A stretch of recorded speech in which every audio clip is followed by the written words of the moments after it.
So before we get started with the show, John, we had an article come out in the Charleston Gazette from an interview we did, and I need to provide a clarification on one of the quotes because I think that it could be taken out of context and misinterpreted as me hating poor people, which I believe is probably the criticism I got, which I hope that people don't think that's true because it's not. So there's a quote in the article that said, "Not all of us are impoverished." It's from me. And then went on to say, quote, "And our poverty doesn't define us." This is in the context of Appalachia. So I first want to say that I shouldn't have used that terminology because it can come off sounding like I'm denigrating poor people, which I'm very much not, obviously. John and I both have talked openly on the show several times and on social media a lot about the struggles that our families had growing up financially and the struggles with poverty in Appalachia in general. It's something we talk about almost every episode, I would say. And so neither of us would ever want to speak ill of people who are experiencing poverty or really ever speak that way about it. Most often, because oftentimes the people that are experiencing poverty, it's not their fault. And it's oftentimes the fault of a system that denigrates and devalues them. And so an honest reading of this article and an honest look at our work would tell you that. But I did feel an obligation to clear that quote up because, again, and I'm taking ownership, I should not have used the terminology that I used. Quote, "Not all of us are impoverished." That was a mistake. And it was said through a whole conversation about the ways that Appalachia is treated in the entertainment media, particularly viewed as a monolith, poor, white, downtrodden, conservative. And what we are talking about, what we try to do with this show is challenge that presumption while also acknowledging the reality of some of it on the ground. And the irony, and this is the last thing I'll say about this, so we can get started. The irony of all of this is that this quote was made in the context of talking about Hillbilly Elegy and J.D. Vance, which, if you all are familiar with our critique of that book and of J.D. Vance himself, it is primarily because he denigrates and shits on poor people. And that's what we don't like about the book. That's what we don't like about him. So it's a little ironic that this all has come up because of this, but wanted to clear that up. And I will obviously speak in more respectful terms next time, but hope that nobody interpreted it in a way that was disrespectful, because it was not meant to be like that. John, the floor is yours to to comment on that or go on. It was just a misunderstanding. The way the interview was set up, it was all three of us talking, having a conversation. So it was just one of those things that, as you're talking, you either word something differently than you normally would, or whatever. I mean, it's obvious that is not how either of us feel. So it's just one of those things that if obviously we'll clarify for now on, as we're usually the ones interviewing people, not being interviewed. So, we'll take it as a learning experience.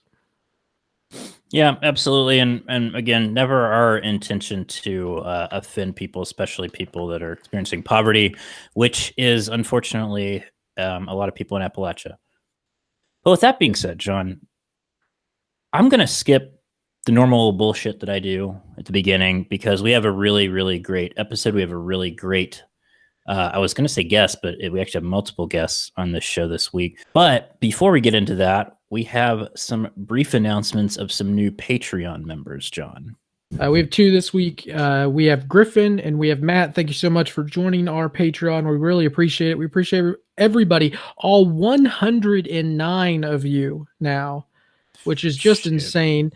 And what we've decided is we're going to do a drawing in March. That's going to be $100 drawing to symbolize our 100 members.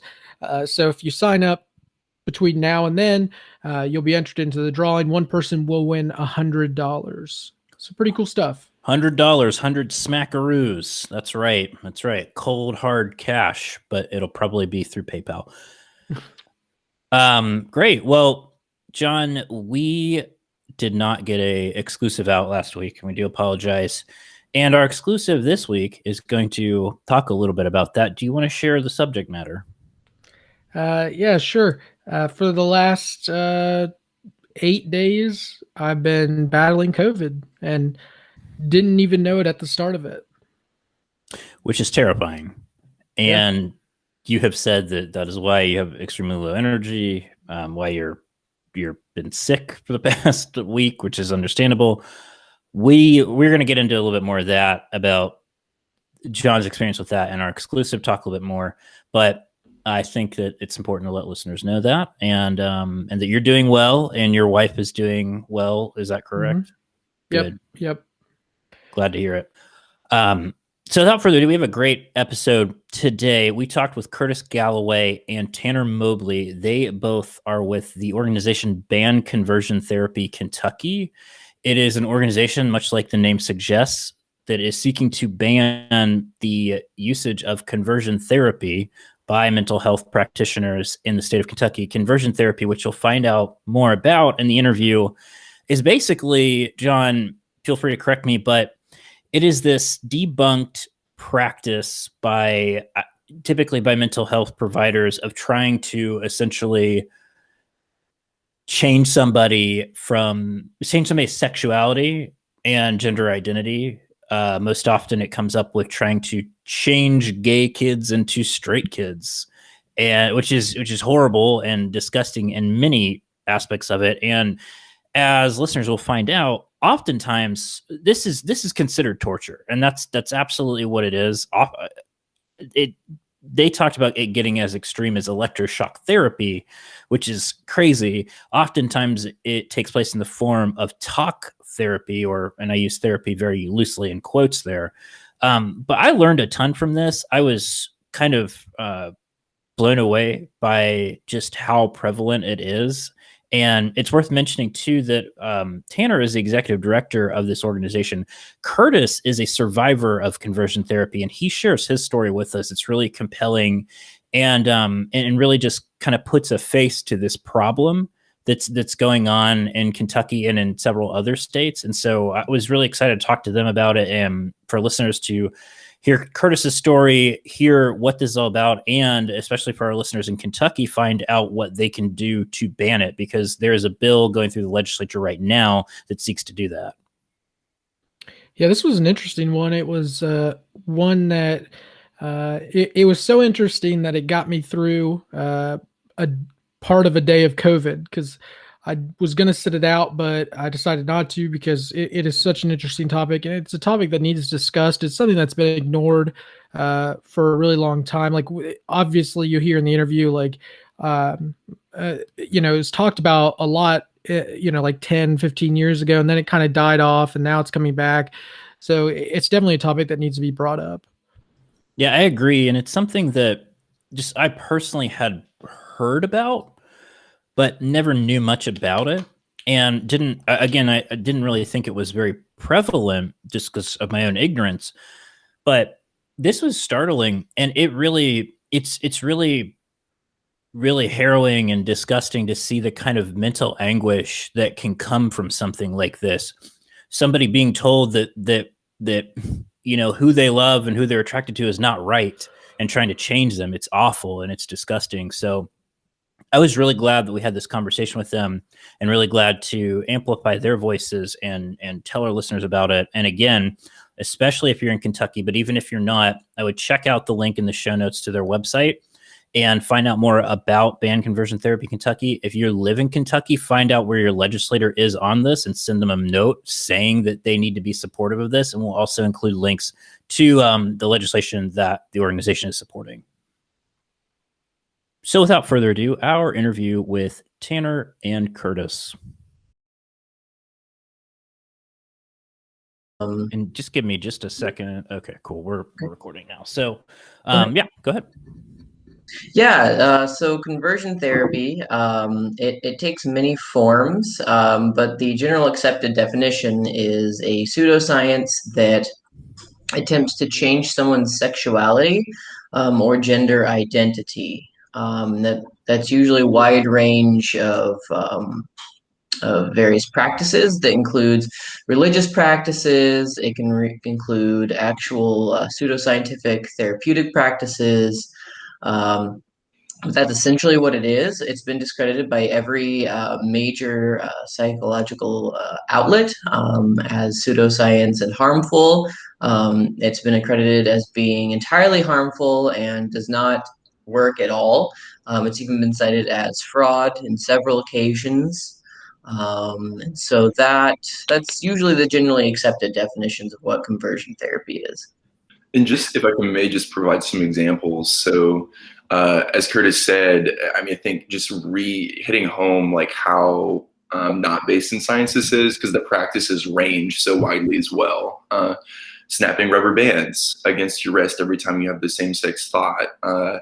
I've met people that were asked to sit on ice cubes and were exposed to like pictures of men holding hands, and then they would like show them pictures of like a man and a woman holding hands and would like take the ice off. Exorcisms, having them recount sexual fantasies in front of their entire church congregations. Electroshock therapy. And that one isn't as common, but I actually met a survivor the other day that had gone to electroshock therapy in the past 5 years.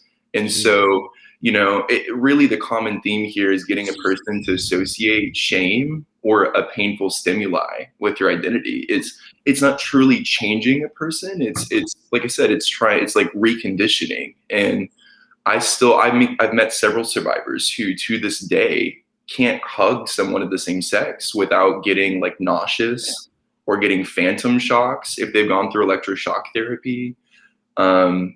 It's just absolutely barbaric. I don't know if you'll have seen Boy Erased, the movie that came out a couple of years ago, but a scene they have in this movie is they set up a coffin, and there's this theory that somehow being angry with your father is leading them to being gay. And so they have the boys like walk up to the coffin and yell at the coffin like it's their dead father.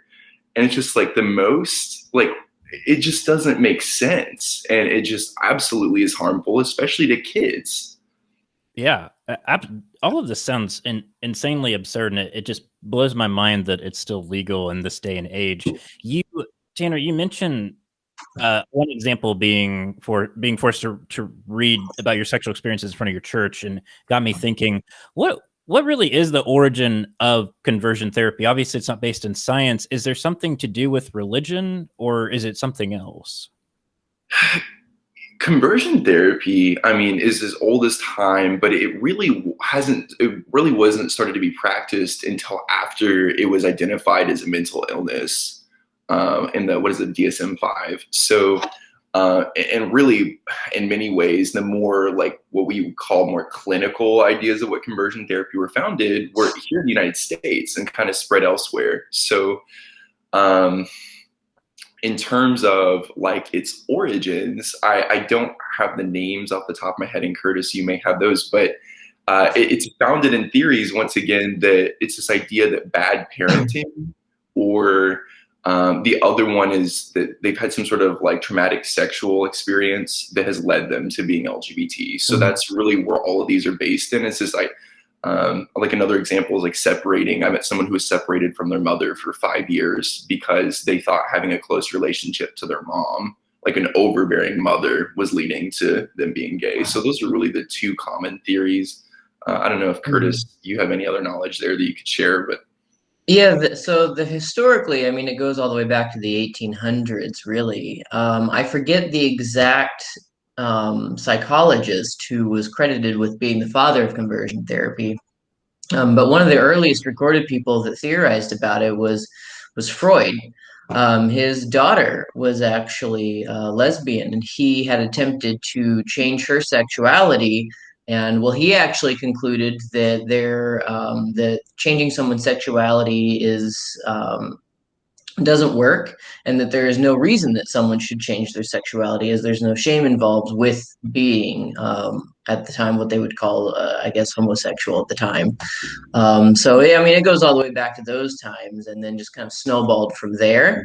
But a majority of it does come from the religious background that, being LGBTQ plus, as we would say, is a sin, and that it should be changed, and this is something that is abnormal, and that God doesn't want you to be this way.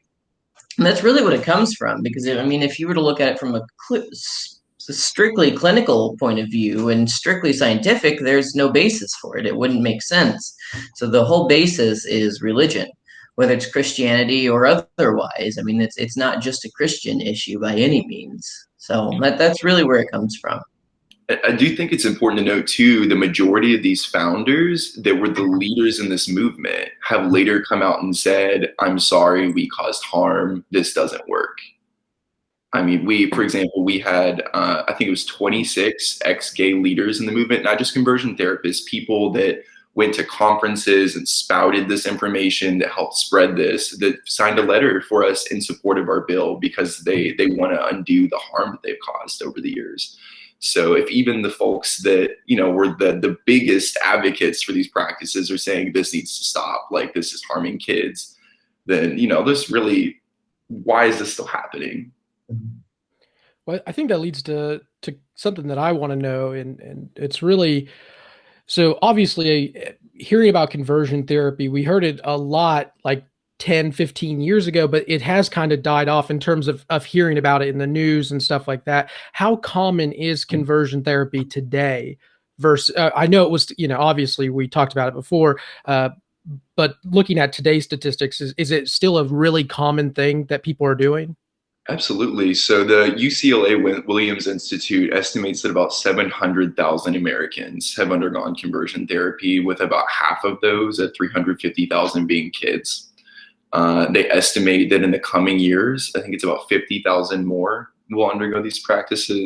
And they've started, it flows. It kind of dies down for a little bit, and then you start to see a resurgence of people practicing this.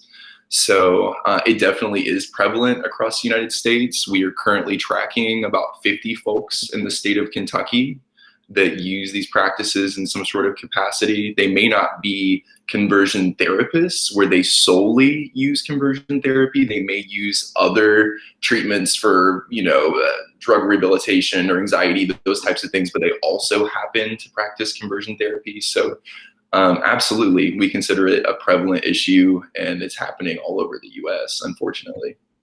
Mm-hmm. Yeah, absolutely. I mean, even California, where it's outlawed, we're still hearing stories of people going through it. So it's still an ongoing issue. I mean, my story was just 10 years ago, which in the grand scheme of things wasn't that long ago. So yeah, no, it's still very, very prevalent here in the United States, as well as in other countries, the UK, New Zealand, Australia. I mean, just everywhere. So you hinted a little bit about a bill that that you've had supported. Something I didn't look up the statistics because I wanted to hear it from you all. How many states is conversion therapy legal in? Is it still legal across the country, or is it starting to become outlawed? Conversion therapy has been banned in 20 states. Okay. And it's every state that's passed it is a limited ban. It does not apply to religious-based conversion therapy. Just the way we interpret the First Amendment, it only applies to licensed practitioners. Got it. North Carolina also has a partial ban, but it's only for state funding for conversion therapy. So we know from stats that this is the fastest growing LGBT rights movement in history. And these bans are happening very quickly. I think we will start to see it to slow down a little bit, because you had, 4 or 5 states passing in a year, and now with COVID and everything, I think it will start to slow down. But I think we're getting to the point where there's starting to be strong pressure to ban this on a federal level. Makes sense.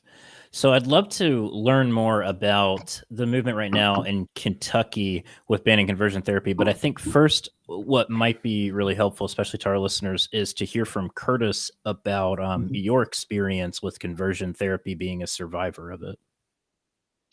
Yeah, absolutely. So this goes all the way back to 2010. When I was a junior in high school. I had been struggling with my sexuality for quite a few years at that point. going all the way back to middle school, later years of middle school, just knowing that I was different. And starting to find men more attractive than women. I noticed that when my friends would talk about like getting girlfriends, I mean, obviously this is middle school, so it's, but I would be, I noticed that I didn't quite feel the same way, And so that continued through middle school and into high school. And then as I started to, go through puberty and such, it became very apparent that I didn't find women as attractive as I did men. And, that was very disturbing to me. So I grew up in a small town, about 7,000 people, and very conservative, very, very Republican, very religious area. Everybody there was, cis, white, and straight, absolutely everyone.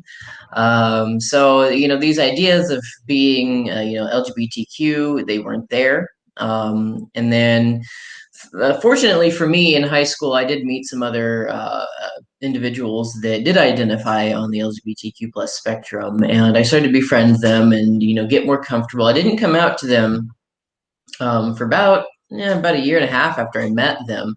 And then finally I decided to come out at the age of 16. And I went to my parents, and well, the whole story starts with me wanting to take my friend to the next town over. So I just got my driver's license, and I was wanting to go to the next town over because she needed a ride to go see her boyfriend. And I was like, yeah, no problem. And she knew that I had come out as gay, but my parents didn't. And so they were questioning why it would be okay for me to take her over to her boyfriend's house because I'm another guy. And so they told me to come home. And then my dad just basically confronted me and was like, normally that wouldn't be acceptable unless you were gay. Is that the case? And I said, if you won't be mad, then yeah.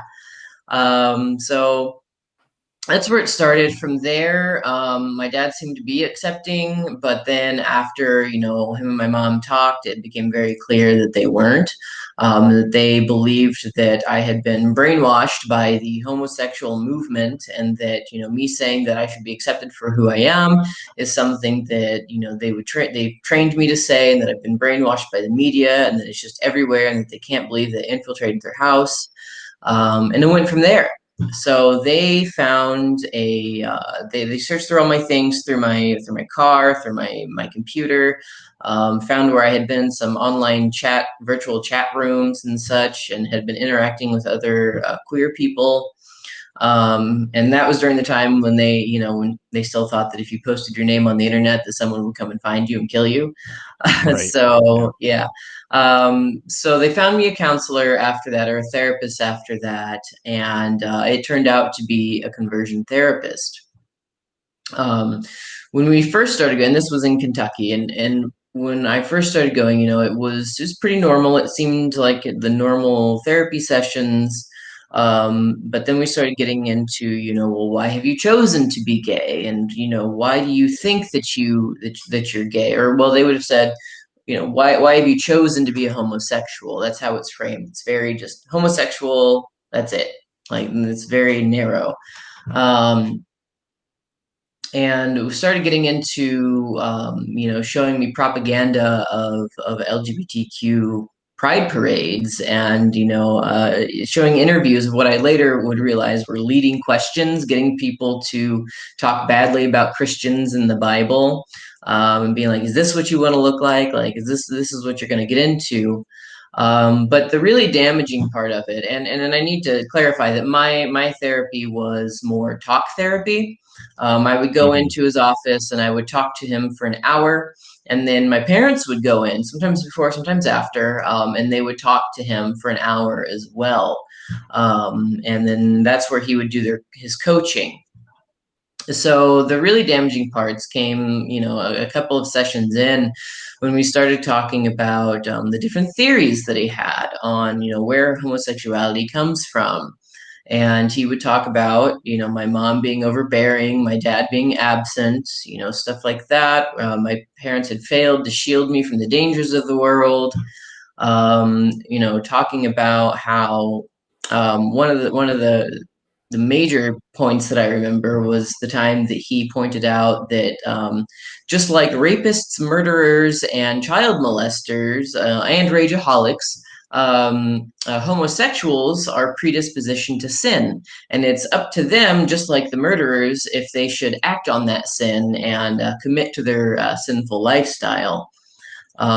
He would also talk about Pavlov's dogs, and that they need to reroute my neural pathways and teach me to not be gay by having me masturbate to women, so that I would find pleasure in the image of women rather than men. So he wanted me to go home and do that. And then he would also coach my parents. And obviously, during all this, I wasn't making any sort of progress, obviously. And so he would then coach my parents. And that was really the most damaging part, because it would instill this fear in them that I'm going to grow up and live the sinful lifestyle. I'm going to be unhappy. I'm going to be abused by men. I'm never going to find someone that I'm in love with, that men can't love other men the way that men love women.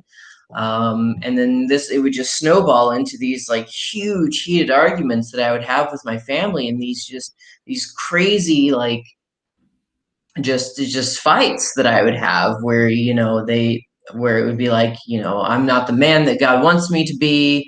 I remember at one point, my family, my dad said that he believed God was speaking through him, saying that I need to come to them, and, that I need to relinquish my ways, and I need to try because I'm not trying. And just a lot of damaging stuff like that. One of the things that even in the last year that I've realized is that, going to see him for me was not the worst part of it. It was the rhetoric and the fear that he put in my parents and what he told me to go home and do that was really damaging. It was very much living underneath a microscope where every little thing I did was scrutinized and looked at, and, attempted to glean some sort of homosexuality out of it, right?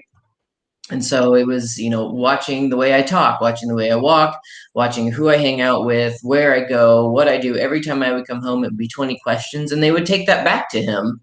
And then they would, and then he would point out different things. I'm not exactly sure what he said during those things, but I know that everything that I did was very scrutinized. Even after we went, it continued for several years after, where, everything I did was questioned, and it was always put through this lens of, oh, well, he's a homosexual, so everything he's doing must be, we got to watch for everything and make sure he's not being infiltrated by the movement, as it were. So that's really kind of the gist of it. How long did this go on for? How long were you seeing this quote unquote therapist? I guess I'm hesitant to call them an actual therapist. Yeah, well, he actually was and is a licensed social worker. So he is an actual counselor. Now his practices, on the other hand. But I was there for probably 5-6 months, maybe. Not very long. Not very long at all. But it was definitely long enough to leave lasting effects on my family. Even today, I still have lingering effects and PTSD from it. I would say that, my experience with it didn't stop with it, with going to him. My parents, after we left, they still wanted me to kind of keep up, what he'd always give me a prescribed list of treatments that I still have today, and they wanted me to do that. And when I kind of stopped doing it or fell off, we would still get in fights, and it turned into they just. After I was, turning 18, after the year of being in school with this, I had found a boyfriend, and, I'd been with him for a while in secret, living this double life. And then my family found out, and they basically decided that, we can't stop you from doing what you're going to do. You never really tried to change, but, just don't tell us about it. We don't want to know about it. And so then I ended up living this double life. And then they would still question where I was, what I was doing, who I was with. And it was this very shameful time for me, because every time I came home after seeing my boyfriend, I know that my family's ashamed of me. Every time I come in that door, they're ashamed of where I've been. And that continued up until long into about my sophomore year of college. And any question I ask, if you're not comfortable answering, please. I'm very open, so please go ahead. Of course. Do you still have, I mean, what's your relationship like with your parents now after all that? Because I imagine that going through that and just the oversight of you and trying to change you, I have to imagine that fundamentally changes part of that relationship, at least for that period of time. Do you still have a relationship with them? Are they more accepting of who you are? Yeah, so my story is very unique, and I haven't met anyone that has the same sort of story as me. So I'm very fortunate. So I do have a relationship with my family, and it is a good relationship with my family now. Um, so after I finished a community college school for 2 years, I was going off to a 4-year college to finish up my bachelor's degree. And it was 5 hours from home, and I'm the first child, so they'd never had a child move out before and go to college.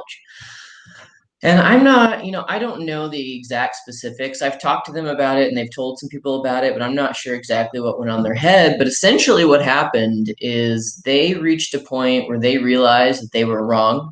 And I remember specifically that I was driving up with my dad, 5 hours in a car. And I mean, as you can imagine, being in a car for a long time with my parents after having an experience like that is not comfortable. Like, I have nothing to talk with them about. Like, my Right. life, I'm living this double life where everything that I can talk to them happens at home and everything else is stuff they don't hear about, right? So we were driving up there, and as we were driving back, I should say, we get an hour into the drive, and he says, "Son, I need to talk to you about something," and I'm gonna get emotional. And I'm sitting here thinking, "Oh shit! Like, what does he have to say to me now?" And he just basically said that him and my mom had been talking, and that they realized that they were wrong, and that they'd caused me a lot of harm, and that they're sorry for what they did, and that if being gay is something that's going to get in the way of my relationship with them, then it doesn't matter. And so years later, I would find out that they'd actually been thinking about it for a little bit, but they realized that I was going to cut them out of my life, and that this was the time that they either had to fix it or I was going to go off to college, and that was going to be it. Wow. Yeah. That's good to hear, at least that it ended that way rather than, I guess, a worse way. Yeah, they're very supportive now. They have good relationships with me, and my partner. Very supportive of what I'm doing, and always tell me how proud they are that I'm trying to end this and help other people. You kind of hinted at it. You said that your story is unique. I take it that means that most of the stories that you all hear come in don't have that kind of, parental ending right there where, they come to terms with it. Is that kind of the gist of things? Right. I've never met anyone else that has parents that have. Now, that doesn't mean that doesn't exist, but I have Right. never met anyone that has had parents that have reacted the way mine did and come around like that. Yeah, I kind of figured that, which is not sad. Years and years later, I mean, but Right. it's already been done, and so it's Yeah. That tends to. I'm really honestly, I'm really surprised to hear that you have this, good relationship with your parents, because, obviously you hear all of this stuff. Do you, even though you have a good relationship now, I mean, looking back, do you see, or have you talked to them about, where they went wrong and how they could have helped you through this process? Or has it just been one of those things that you've kind of let go in your past with them while trying to help people? Yeah, that's actually a very good question. Because like I said, even now, 10 years later, I'm still dealing with it, especially in the work that I do. Yeah, so it just kind of was one of those things where I just kind of let it sit for a bit, kind of enjoyed it. And I mean, it took me by surprise. I did not expect it, through all of it and through everything they had said to me. I did not expect that to happen the way that it did. But I still haven't really talked to them in depth about it. I've talked to them briefly, and they've talked to somebody. They've been interviewed, and they've given their testimony to me in audio recording that I'm working with. But we're still going to have a conversation on exactly what happened and exactly their beliefs and how long it went. Because, I've had plenty of time to talk about my story and work through my story in different iterations and, everywhere. But they haven't, and we're going to have to do that. And I'm going to have to sit there and work them through it because I'm not sure. I'm not sure if they've ever really thought about exactly what happened, and exactly what they thought, and exactly what the therapist instilled in their mind, and exactly what was in their mind to begin with, anyway. So it's a work in progress still. And I think that's interesting. Oh, go ahead. I'm sorry. Oh, no, go ahead.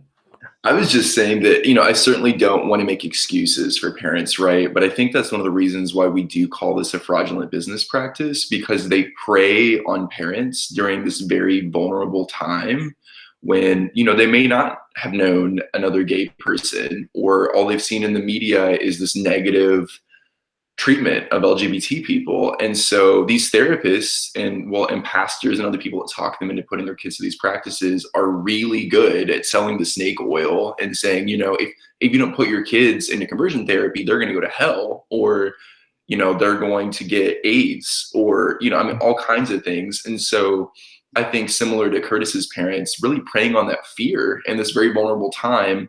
And so that's why I think this work's so important too, in raising awareness, is that hopefully we're reaching parents so that when they do reach that time, they're at least aware of the negative side effects of these, because I think most parents, regardless of how they feel about homosexuality, don't want to hurt their kids, right?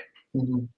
Yeah, mine definitely, I mean, they definitely had their prejudices and they definitely had their beliefs going into it, but I do think that the therapist, quote unquote therapist, right, did give them license to just kind of have that fear run wild and just really back that up, and it just made it worse.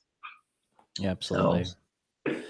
I want to ask one more question, then we can kind of move into the current state of affairs in Kentucky. I wanted to talk briefly about religion because I feel like it often comes up in these conversations. I know personally, I grew up in Episcopal Church, which is Diet Catholic, so not exactly to your most right-wing extreme, I guess you could say, but still, when I was growing up, somewhat backwards on issues like LGBTQ rights. And I think a lot of people that grew up in my church also felt like being gay was wrong. And I'm wondering if that was the case for you. Did you grow up religious? It sounded like when you were talking about your parents, there was some religious element to it. And so I'm kind of curious about that, because it seems like the trend is there's a lot of animosity and just quite frankly hatred rooted in religion. And I say all this to say, like, I'm still religious. I consider myself to be religious, but I mean, I can acknowledge the flaws in it. I was just curious if that was a part of that for you or your family.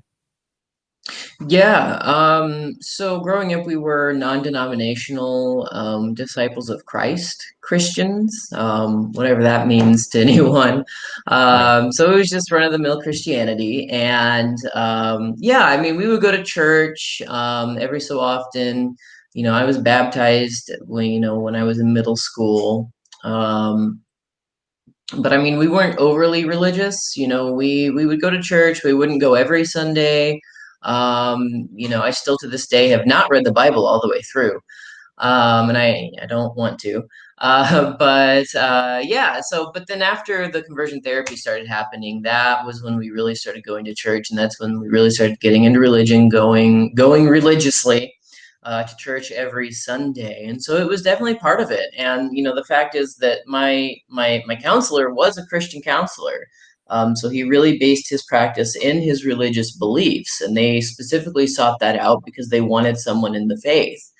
So a lot of what I would do would be Bible verse reading, of course, and doing Bible studies, praying, stuff like that during the time I was in conversion therapy. So it was definitely a very big part of it, and then a very big part of it afterwards. And my parents have seemed to go to church more after that. Now, whether or not they went before, I can't really speak to that matter, but it definitely was a huge part of my experience and my family during that time. Sure. Absolutely. Well, So as the name suggests, Banned Conversion Therapy Kentucky, it's something that you're trying to do right now in Kentucky. Mental health providers are still lawfully allowed to perform conversion therapy, particularly on patients under the age of 18. What are you all trying to do during this legislative session, and how successful have you been? It sounds like you've got some members of the Republican Party on board with what you're working on. I'd be interested to kind of hear what you're trying to do, and how we can help and how our listeners can help.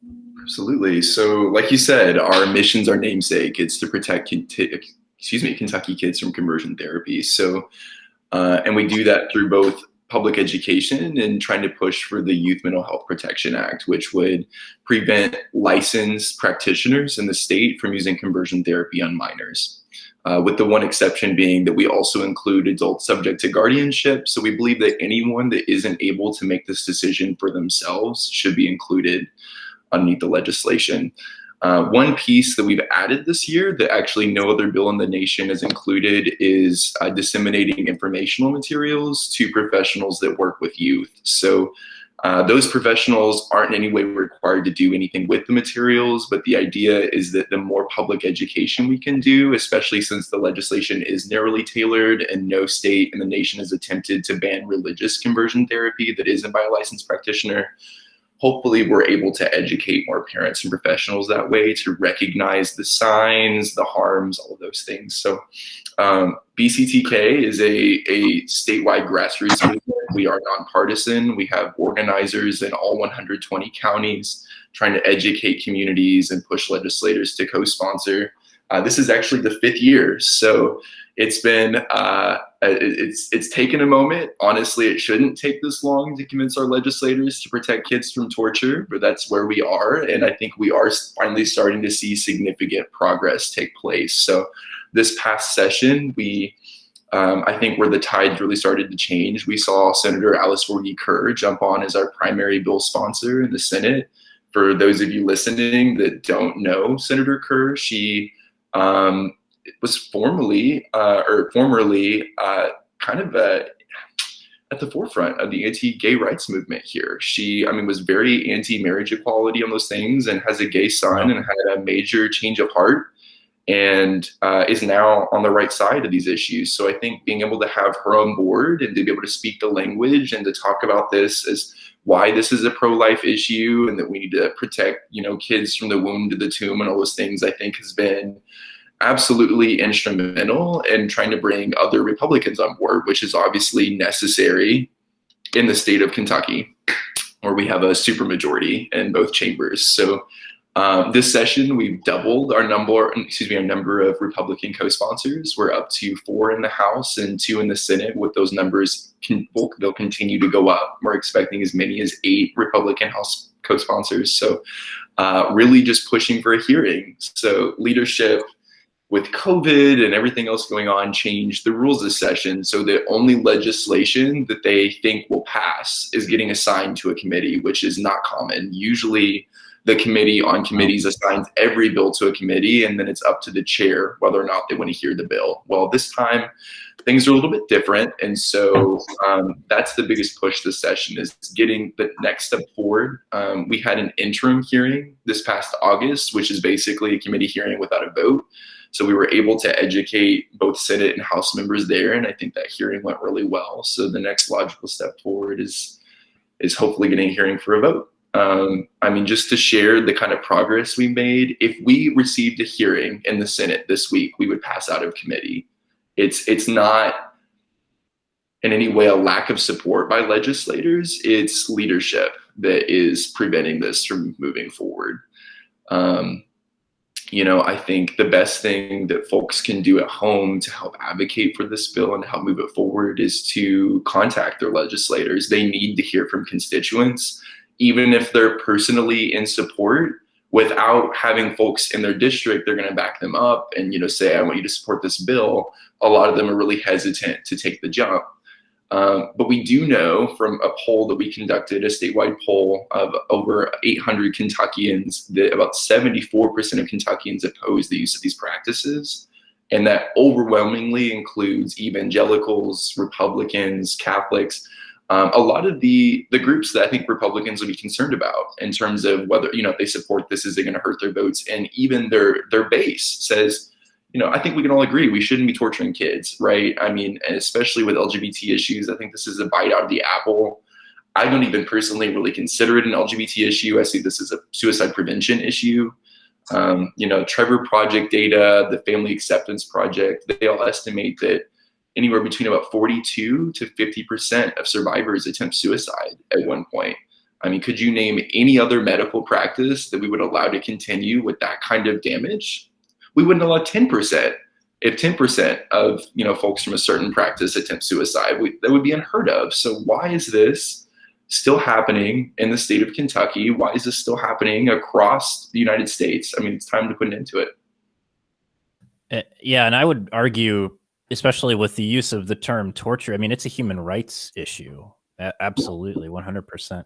This is really helpful for us, especially because we have a lot of listeners from Kentucky. So we'll definitely be asking them, especially, to reach out to their legislators.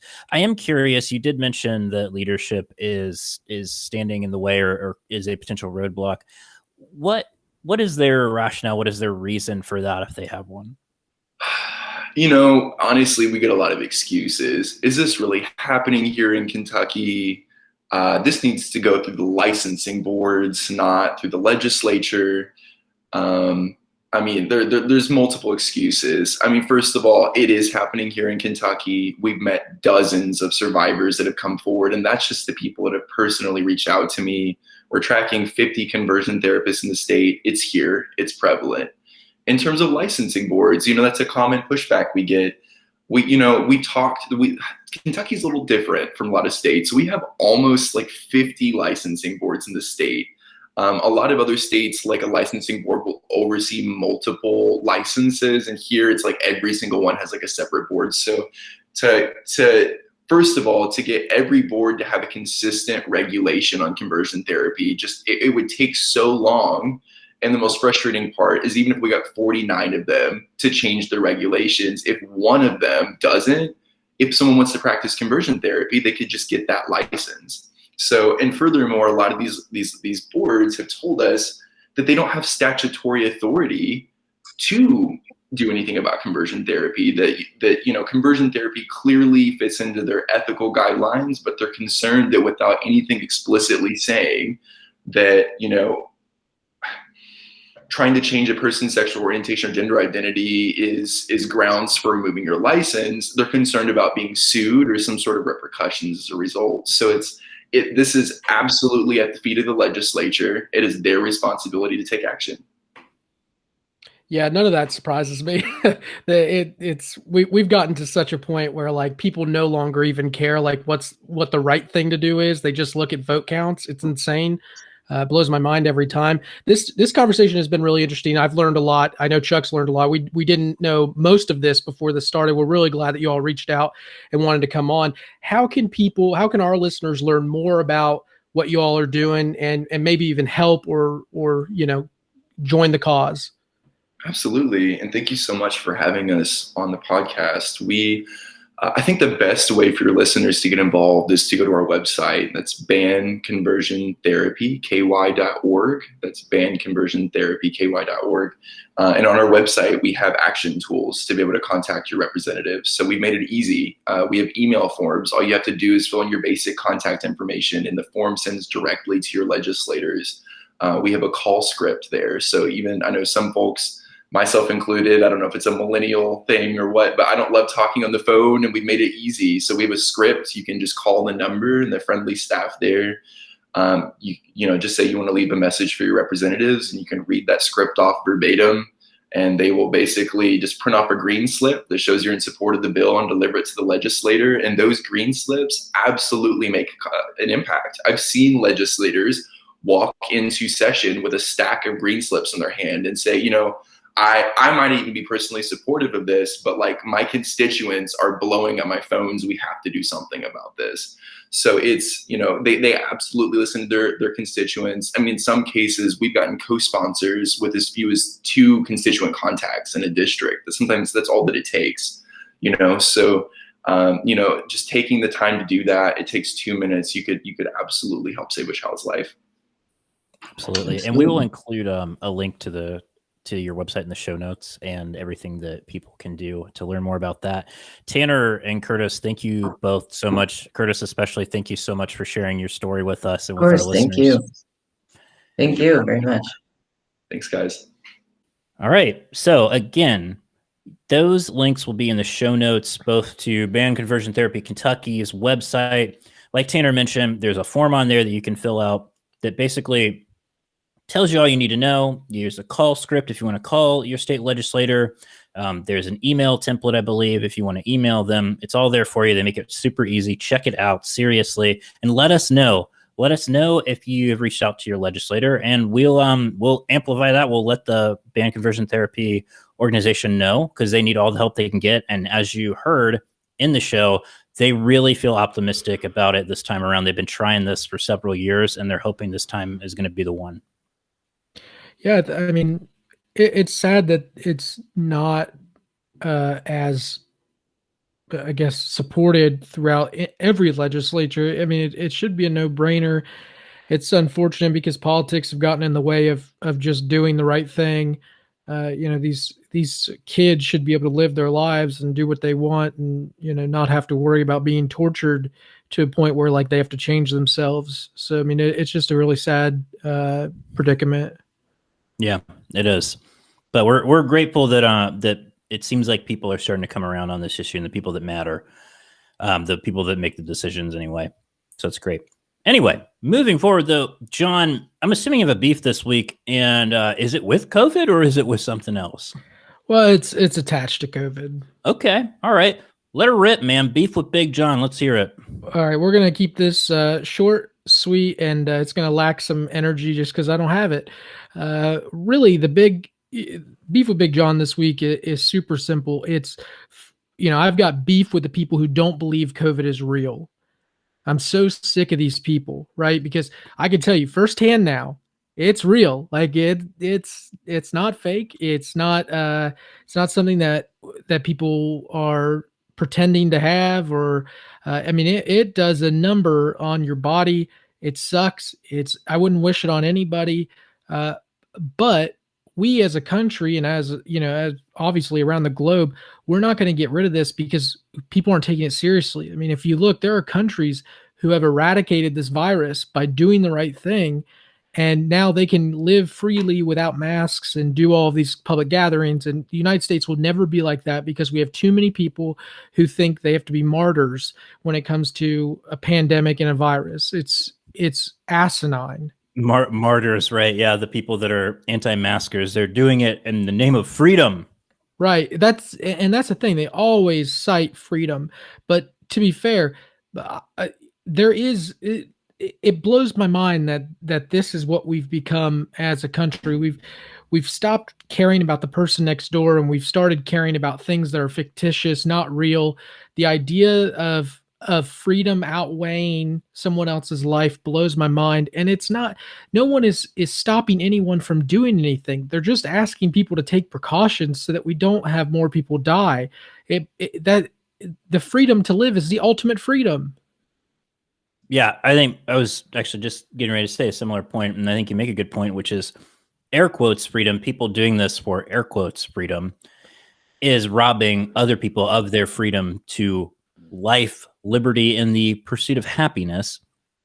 It's just, I think it's really we're in a sad place in this country if that's what people believe, especially the ones who think it's fake or not as severe, because the amount of evidence is abundant, is right in front of you. Most people, I would venture a guess at this point, know somebody who's had it. I would think a large percentage of our population know someone who's died from it. You and I both have.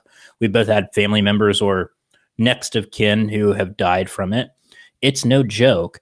And it's just really like if this is the thing, if something as obvious as this is causing these types of problems with people believing it, it makes me scared for things that aren't as clear on its face that are happening. You know what I mean? Yeah. Yeah. I mean, and I don't want to say like, oh, COVID is this super serious thing, because it is. But let's think about like if if COVID was worse than it is, right? Like if it killed 50% of people it infected, right? Instead like of Ebola. right, like if this was Ebola, imagine Ebola now, right? Like it would go everywhere because we have too many people who wouldn't believe in the science behind it. We have people who they wouldn't take it seriously. They're not afraid enough of the virus. Blows my mind. Yeah, and I think, I don't know, I'd venture a guess and say a lot of those people too are people that have the ability to work from home, like us. We're not saying that we don't, but they're not the people that are having to work the front lines every single day and put themselves at risk and see that risk and see that danger every single day. That would be my guess. Yeah, I mean it's so ridiculous to the point where like we shouldn't be talking about this almost a year later. Like this virus should be eradicated. It should be gone because we should have done the right thing. We should have been responsible and we weren't. And now we're going to continue to pay the price, which just means that, social distancing is going to move into the future. Masks are going to move into the future. And it's just sad because, like I said, you see other countries, smaller countries who did the right thing, who now can live their lives normally. And the United States can't because of this. Yeah. Last thing I'll say on this too, and I think I've probably made this point before, but oftentimes it's people who at least espouse conservatism as what they believe when we're talking about people who are saying, I'm not wearing a mask as a personal freedom. Well, another core tenet of conservatism, at least from what I've been told of it, is something called personal responsibility. And I always find it very ironic that those two conflict extremely when it comes to this, because it's your personal responsibility to wear a mask to protect others and to protect yourself. So by people not doing that is just, it throws itself in the face of this espoused freedom that people supposedly are doing it for. That's all I'll say about that. That's my soapbox. Yeah, I mean, and this, like I said, this week's beef, short, sweet, and to the point. But definitely, please continue to remember to follow guidelines, and even like for me, like I followed every guideline, I still got it. It just happens, it's almost inevitable at this point because, we've done such a bad job with it. So yeah, John wasn't going out to any ragers at the Greenbrier or anything, and he wasn't running around and raves at Club X or whatever. Yeah, and so it can definitely happen to anyone. Well, we are glad that you're doing well and your wife's doing well and that your family is not dealing with it at the moment, your extended family, I guess, and hope that your recovery goes well. And thank you all for listening today. We hope you enjoyed our conversation with Banned Conversion Therapy Kentucky. Again, check out those links in the show notes. Seriously, this is something that we don't always ask you to do something, but this is something that will take 5 minutes out of your day if you're from Kentucky and could make a huge difference. So appreciate that. Appreciate you listening. Check us out on appodlatch.com. Check out our Patreon linked in the show notes, as well as our store. Get some good merch. Who knows? Arbor Day is coming up, I think. Good. Maybe get somebody a shirt for Arbor Day. Who knows? Anyway, thank you. We'll see you all next week. I don't actually know if Arbor Day is coming up. I have no idea. Definitely not Groundhog Day.